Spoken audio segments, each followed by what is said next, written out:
इस समय ईस्टर्न लद्दाख में खास तौर पर ना सिर्फ ग्राउंड पर हमारे फोर्सेस बनी हुई है, लेकिन सबसे इंपॉर्टेंट है वॉर ऑफ लैंड से ज़्यादा वॉर ऑफ इंफ्रास्ट्रक्चर। यानी हमारे इंफ्रास्ट्रक्चर को कितनी जल्दी से मजबूत किया जाए, उसको कितनी तेज़ी से ऐसा बढ़ा दिया जाए कि हमारी फोर्सेस को ना सिर्फ इस समय में बल्कि आने वाले कई सालों में कोई दिक्कत का सामना ना करना पड़े। हमारे साथ इस सारी चीज़ों की जिम्मेदारी आप कह सकते हैं कि ईस्टर्न लद्दाख नहीं, पूरे इंडिया के अंदर बॉर्डर रोड्स की या फिर उनके इंफ्रास्ट्रक्चर की जिम्मेदारी जिन पर है, उनसे बात कर लेते हैं। हमारे साथ BRO DG R Chaudhary sir है।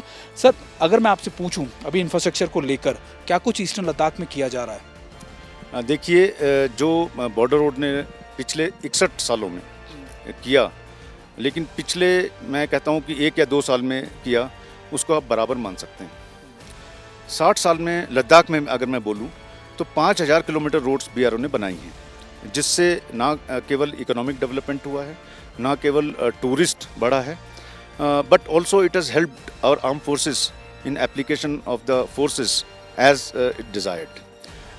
अभी 1 अक्टूबर को माननीय राज्यपाल श्री आर के माथुर जी ने तुर्तुक से एक बहुत स्ट्रॉन्ग सिग्नल दिया और 5 रोड का उन्होंने वहाँ पर शिलान्यास किया। ये 5 रोड जो हैं हमारे लिए टूरिस्ट दृष्टि से बहुत ज़्यादा महत्वपूर्ण हैं।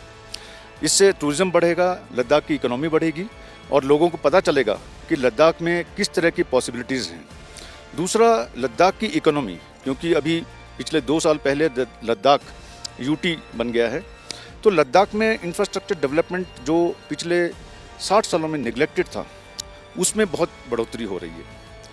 तीसरा, जब ये रोड का नेटवर्क बनेगा, इसमें हमारी आर्म फोर्सेस जो उनके ट्रुप्स हैं और जो हमारी यूनिट्स एंड फॉर्मेशंस हैं, उनकी एप्लीकेशन में फ्लेक्सिबिलिटी मिलेगी और जहाँ पर हमें ज़रूरत है हम उसको अप्लाई कर सकते हैं। तो एक बहुत महत्वपूर्ण इन्होंने स्टेप लिया है, जिसमें 5000 करोड़ का एक पैकेज है। 5 रोड्स हैं उसमें और 2 टनल्स हैं। मेजर टनल है केला पास पर, जो 18,600 फीट पर है। 12.5 किलोमीटर की टनल बनेगी। तो इससे हर तरीके से तीनों दृष्टि से ये बहुत ही ज़्यादा अच्छा साबित होगा लद्दाख के लिए। खासतौर पे आपने, क्योंकि कई अचीवमेंट्स है, क्योंकि रक्षा मंत्री ने कई बार इस बारे में जिक्र भी किया बीआरओ के काम को लेकर कि कितना लैंडमार्क किया, कितना आउटस्टैंडिंग काम बीआरओ कर रहा है। खासतौर पे अभी हमने देखा कि अभी जो हाईएस्ट मोटेबल रोड है, कई पहले भी 2 हाईएस्ट मोटेबल रोड वर्ल्ड की हमारे पास थी, उससे भी ज़्यादा बड़ी हाइट के ऊपर एक रोड बनाई जा रही है जिसको डेवलप किया जा रहा है। इनका स्ट्रैटेजिक इंपॉर्टेंस कितना होगा भारत के लिए, खासतौर पर ईस्टर्न लद्दाख में? देखिए, जैसे मैंने आपको बताया कि पिछले 60-61 सालों में बीआरओ ने जो 5000 किलोमीटर की रोड बनाई है लद्दाख में, इस साल हम 1500 किलोमीटर की रोड बना रहे हैं। ये अपने आप में ही एक बहुत बड़ा रिकॉर्ड है। और अभी हमने उमलिंगला पर वर्ल्ड का हाईएस्ट रोड बनाया है, मोटरेबल रोड। उससे क्या होगा कि जो अभी मैं कल गया था उमलिंगला, वहाँ पर लोगों को भी मिला मैं, हानले में और देमचौक में। वो लोग जो देमचौक के थे, उनके रिश्तेदार हानले में रहते हैं, वो उनको हानले में अपने रिश्तेदारों को मिलने के लिए उनको 2 दिन लगते थे। और अब जब से उमलिंगला की रोड बनी है, देमचौक से 3 घंटे में वो हानले पहुंच जाते हैं। इससे बड़ी बात क्या है? ये तो एक लोगों को जोड़ने का एक हो गया। दूसरा, हमने वहाँ पर देखा कि टूरिस्ट जाने लगे हैं, मोटरसाइकिल जो हमारे एडवेंचरिस्ट हैं वो जाने लगे हैं, तो टूरिज़्म का बढ़ावा हो रहा है उससे। और उमलिंगला LAC से करीब 15 किलोमीटर पीछे है। इससे क्या होगा, जब ये रोड का नेटवर्क बनता है, आपस में रोड जुड़ती हैं, जगह जुड़ती हैं, तो हमारी जो आर्म फोर्सेस हैं, हमारी आर्मी है और बाकी सुरक्षा सेनाएं हैं, वो अपने तरीके से जहाँ पर वो अपने आप को अप्लाई करना चाहती हैं, उसमें एक बहुत बड़ी फ्लेक्सिबिलिटी आती है। उनके जो कमांडर्स हैं, जिस तरह से आगे सिचुएशन होती है, स्थिति होती है, अपने को तुरंत जहाँ पर उनको चाहिए वहाँ पहुँच सकते हैं। तो हर तरीके से, तीनों तरीके से, सामरिक तरीके से, इकोनॉमिक डेवलपमेंट से और टूरिज़्म से और लोगों को जुड़ने के लिए हर तरीके से ये रोड बहुत ज़्यादा इसमें अपना स्थान बना रही हैं। और ना केवल लद्दाख में, हम आज की डेट में 11 प्रदेशों में काम कर रहे हैं और 3 यूटी में।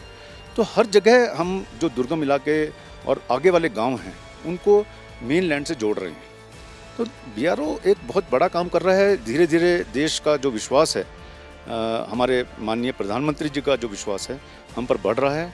माननीय प्रधानमंत्री जी की डायरेक्शन पर हमने एक रोड सेफ्टी एंड अवेयरनेस पर एक सेंटर ऑफ एक्सीलेंस भी खोला है 11 जून को, जिसका उद्घाटन हमारे माननीय रक्षा मंत्री जी ने किया था।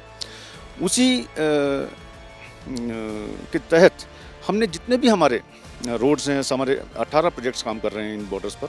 हमने एक रोड सेफ्टी का मुहिम चलाई है और 15 अक्टूबर तक हमारी जितनी भी रोड्स हैं उसका हम पूरा ऑडिट कर लेंगे और नई नई तकनीकियों से जो हमारे रोड पर गलती से कोई एक्सीडेंट हो जाता है या कोई दुर्घटना होती है उसको हम बचा पाएंगे, जिससे हमारी जो लाइफ्स हैं जो हम एक्सीडेंट में खो देते हैं वो हम कम कर पाएंगे। और जो अवेयरनेस है रोड्स पर उसकी भी हम काफ़ी उसमें कार्य कर रहे हैं। लोगों को हम सेमिनार करते हैं, लोगों को हम बताते हैं। उसी के तहत 14 अक्टूबर को दिल्ली से हमारे मोटरसाइकिल का एक एक्सपीडिशन लॉन्च किया जा रहा है। हमारे माननीय रक्षा मंत्री जी करेंगे, जो 20,000 किलोमीटर तय करेगा, हमारे सारे बॉर्डर्स को पे जाएगा, लोगों को बताएगा रोड सेफ्टी के बारे में और हमारे कोस्टल रीजन को। सो ये 75 दिन में पूरा होगा। ये जो आज़ादी का अमृत महोत्सव मनाया जा रहा है उसका एक बहुत अभिन्न अंग है उसका ये। तो काफ़ी सारी चीज़ें की जा रही हैं बॉर्डर पर। सर थे साफ तौर पे बता रहे थे कि जो वॉर और इंफ्रास्ट्रक्चर है इसमें भारत कई कदम आगे बढ़ चुका है। भारत ने कई काम जो हैं जो 5 साल के आप कह सकते हैं उनको कुछ महीनों में पूरा कर लिया और ये लैंडमार्क काम आगे भी इसी तरीके से चलता रहेगा। कैमरा पर्सन वीरेंद्र मौर्य के साथ सुमित चौधरी, TV9 भारतवर्ष, लेह लद्दाख।